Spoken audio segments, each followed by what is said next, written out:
If you are someone who is afraid of losing people, roles, or versions of yourself, and that fear quietly controls your decisions, then this video is for you. This is about understanding who you are beneath what can be lost. Welcome to the Mind Truth. Before we begin, write in the comments your own "I am" affirmation of the day 3 times and 3 things you feel genuinely grateful for right now, no matter how small. This simple act helps the mind settle and prepares it to receive what follows. Now let's begin. Chapter 2, Part 2. After correcting the confusion about the self and the body, Krishna moves to the next problem. Even with correct understanding, the mind still resists action. Fear may reduce, but hesitation remains. The question now is not who we are, but whether we should act at all. Krishna addresses this directly. Inaction is not neutrality. Avoiding action does not free a person from responsibility.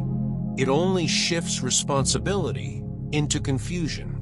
Action cannot be escaped because living itself is action. Here the teaching becomes practical.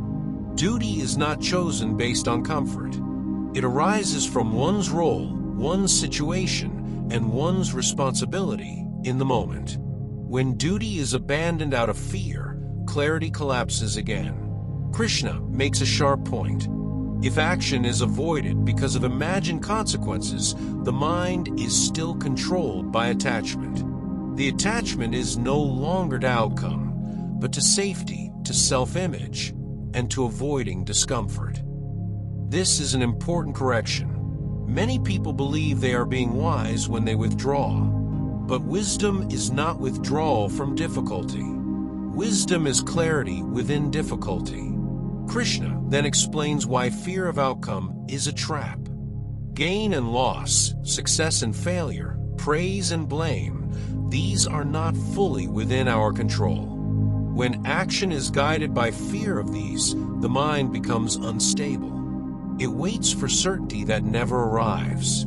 The instruction is precise.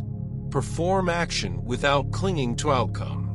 Not because outcome does not matter, but because attachment to outcome destroys steadiness. When action is done as duty rather than desire, it does not bind the mind.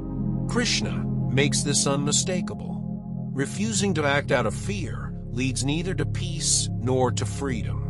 It leads to stagnation. Action aligned with responsibility, performed without obsession over results, is the path forward. This is not encouragement to act blindly. It is a call to act without ego. Ego wants control. Ego wants guarantees. Ego wants moral certainty before moving. Duty does not wait for comfort. Krishna also points out something uncomfortable. If one abandons rightful action out of fear, one loses clarity, confidence, and inner strength. The cost of inaction is not peace. The cost is self-doubt and erosion of inner stability. This teaching reframes courage. Courage is not lack of fear.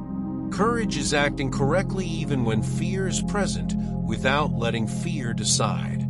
Now this is where this teaching directly applies to real life. Often in life, we know what needs to be done, but we delay it. A conversation we avoid. A responsibility we postpone. A decision we keep waiting to feel ready for.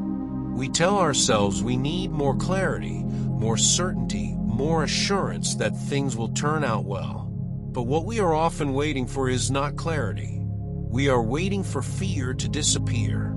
The Gita shows us that fear rarely disappears before action. It disappears through action done with the right understanding. Many people stay stuck not because they don't know what to do, but because they are attached to outcomes, wanting approval, wanting success, wanting zero risk, wanting to be seen as right. When these attachments control us, even correct action feels impossible. This teaching reminds us that peace does not come from avoiding responsibility. It comes from doing what is required without letting results define our worth. When action is done as duty Without obsession over gain or loss, the mind stays steady even if outcomes are uncertain. This steadiness is freedom. That is why Krishna places this teaching immediately after explaining the nature of the self. First, fear of loss is removed. Then, fear of action is corrected. In the next part, Krishna goes even deeper and explains how desire itself binds action, how attachment creates inner slavery, and how disciplined action becomes a path to inner freedom rather than exhaustion. If this video brought you clarity or value, consider liking it and sharing it with someone who might need it today. Please subscribe, and thank you for being here.